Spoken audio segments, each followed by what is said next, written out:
Fonda ეხა ამას ყველა დადებითად ვერ შეხვდება. არავის არ უხარია საყოველეში ყოფნა. როგორც განაჩენი გამოიტანეს, მაშინათვე გაიყვანეს ჩვენი დაცვის ყოფილი პირები და შესაბამისად მათთან ეხა ესეთი ვერბალური საუბარი არ ქონია, რაც გზნობდნენ ამ განაჩენიდან გამომდინარე, თუმცა ფაქტია, რომ დადებითად და ხიარულობით ამას არ შეხვდება. არ გაუხარდებოდა ცხადია. მოლოდინი როგორი იყო მათი? მოლოდინი მე ზოგადად მათი მხრიდან და თქვენც რა მოლოდინი? ხო, მოლოდინი ზოგადად მე ოპტიმისტი ადამიანი ვარ და ოპტიმისტურად უყურებდი იმ ფაქტს, რომ შეიძლება კი არა გამამართლებელი განაჩენი უნდა დამდგარიყო, იმიტომ რომ თვითონ სიცხლის სამართლის საქმეზე მტკიცებული იმდენად მწირი იყო და იმდენად არასანდო იყო, რომ მოლოდინი ისეთი ჰქონდა, რომ უნდა ყოფილიყო გამამართლებელი განაჩენი.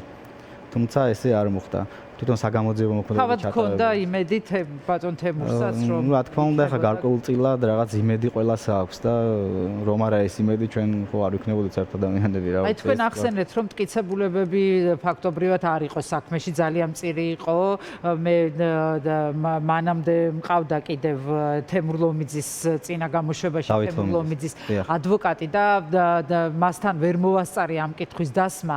ამ საქმეში ძალიან ბევრი დარღვევა იყო და თავად პროცესების დროსაც და დაკავების დროსაც ფიზიკური ძალადობის მსხვერპლი იყვნენ ეს ადამიანები. აი ამაზე რა შეგიძლიათ მითხრათ? ხო, პირველ დღეს რომ შევახსენოთ მაყურებელს. პირველ ეტაპზე, პირველ დღეებში თემურ ზასუხაშვილი და დავით დაუმბიძის დაკავება მოხდა ადმინისტრაციული წესით 1 დეკემბერს ღამის საათებში და უკვე შემდეგ დღეს მეორე დღეს 2 დეკემბერს მოხდა თითქოს და იდენტიფიცირება მოახდინეს ამ პირების, თითქოს და მონაწილეები იყვნენ ამ აქციებში და ისროდნენ მოლოტოვის კოქტეილებს სამართალდამცავი ორგანოების მხრიდან და ამის ერთადერთი დამადასტურებელი მტკიცებულება პირველ ეტაპზე იყო ის ვიდეო ჩანაწერები, რომელიც გამოქვეყნებული იყო საჯაროდ მათი მხრით, მათი თქმით საჯარო სივრცეში, ეგრეთ Facebook-ზე დაუდგენელი პირები კი არის ცნობილი, თუმცა კი ვიცით ვინც იქნებოდნენ ეს პირები და ამის საფუძველზე მოახდინეს იდენტიფიცირება, თქოს ესენი იყვნენ ის.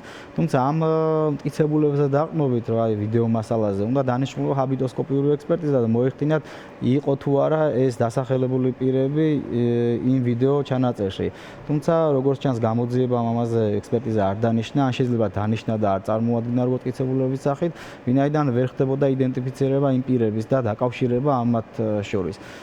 მე ფიზიკურ ძალადობასთან დაკავშირებით მაინტერესებდა და მათ ჰქონდათ ფიზიკური ძალადობის კვალი განსაკუთრებით დავით ლომიძეს და ასევე თემურ ზასუხაშვილს. დიახ, რა თქმა უნდა რა კი დაზიანებები სახეზე იყო მათ პირველ დღეს როცა ადმინისტრაციულ წესით მოხდა მათი დაკავება დავით ლომიძეს იმდენად ძიმე დაზიანებები ჰქონდა მიყენებული რომ ამ დაზიანებებმა გამოიწვია პროვოცირება მის ჯანმრთელობასთან დაკავშირებით ხერხემალზე რითაც დაჭირდა კიდევაც ოპერაცია ამ პიროვნებას ციხის სამავტყუპოში ესე რომ თქვა და რაც შეეხება თემურ ზასუხაშვილს იმდენად დაზიანებები ჰქონდა სახეზე ჩარსებული ჰქონდა ბალბუდის არეში კი ეტყობოდა ეს ბალხილული იყო ყველაფერი თვითონ სამიზნე ჩანაწერებშიც ასახული არის ეს გულისხმობ დროებითი მოთავსების იზოლატორის სამიზნე ჩანაწერი როცა შემოწმება მოხდა იქ და რა ვიცი ძალიან ძიმე ვითარებაში იყვნენ ესე რომ ვთქვათ. რას აპირებთ ახლა როგორ გააგრძელებთ საქმის ანუ გაასაჩივრებთ და გაქვთ თუ არა იმედი რომ რა თქმა უნდა იმედი ყოველთვის უნდა ვიქონიოთ ახლა ისე ბრმად საქმისთან მიდგომა არასწორი იქნება.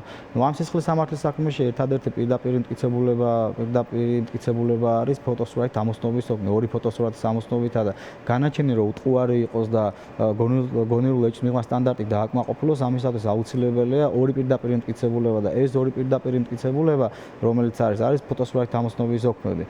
ეს ფოტოსურათის ამოსნობის სოქმე კიდე დარღვევითაა ჩატარებული იმ ნაწილში, რომ როდესაც ფოტოსურათით ამოსნობა ზოგადად ფოტოსურათით იქნება თუ პიროვნული ამოსნობა ხდება წარდგენილი უნდა იყნას ობიექტები, რომელიც არიან იდენტური ერთმანეთთან. იდენტური ახლა ზუსტად და ეს არ მოხდა. ხო, არა, იდენტურები შეიძლება იყვნენ, თუმცა ამოსაცნობი ნიშანი არ უნდა იყოს ესეთი იმგვარი, რომ ამოცნობა მათი განსხვავება შეძლოს. უყურეთ როგორი момენტი არის. ანუ თქვენ ძლიერად ხართ იმისთვის, რომ წაიღოთ საქმე სააპელაციოში და შემდეგ აპირებთ თუ არა სტრასბურგში გასაჩივრება. კი, რა თქმა უნდა, ამ ფოტოსურათზე 4 პიროვნება, რომელიც ხო წარმოდგენილი, ბრალდებულები არიან წვერებით წარმოდგენილი შედგენილი, დანარჩენს არა აქვს წვერები. ეს უკვე პირდაპირ მიმანიშნებელია.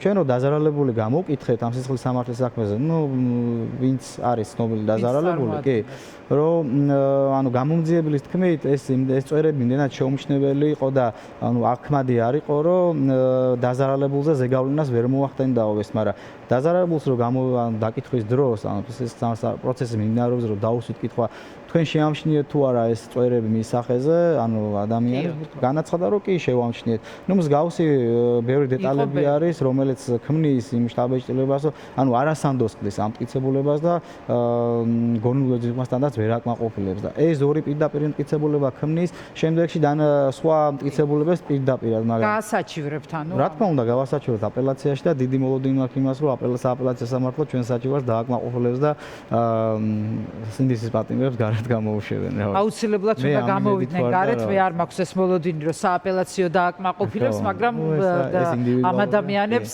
სამართლებრივად თუ იმ ხელისუფლების შეცვლის გზით თუ როგორც იქნება, აუცილებლად მალე ვიხილავთ თავისუფლებას. რაც არ უნდა შინაგანი რწმენა ქონდეს მოსამართლეს, რომ ეს ამ დანაშაულის ამათმა ჩაიდინეს, თუ მტკიცებულებები ამას არ გვეუბნება, რომ ამის ჩადენილი არის, რომ არა აქვს უფლება, რომ გამოიტანოს გამამტყუნებელი განაჩენი და ჩვენ დაცვის მხარემ ეს მტკიცებულებები, რომელსაც აპელირებდა ბრალდების მხარე, გავაუნებებყვეთ ესე რომ ვთქვა, მაგრამ მოსამართლემ რატომღაც გადაწყვეტა, რომ ეს ესე არის.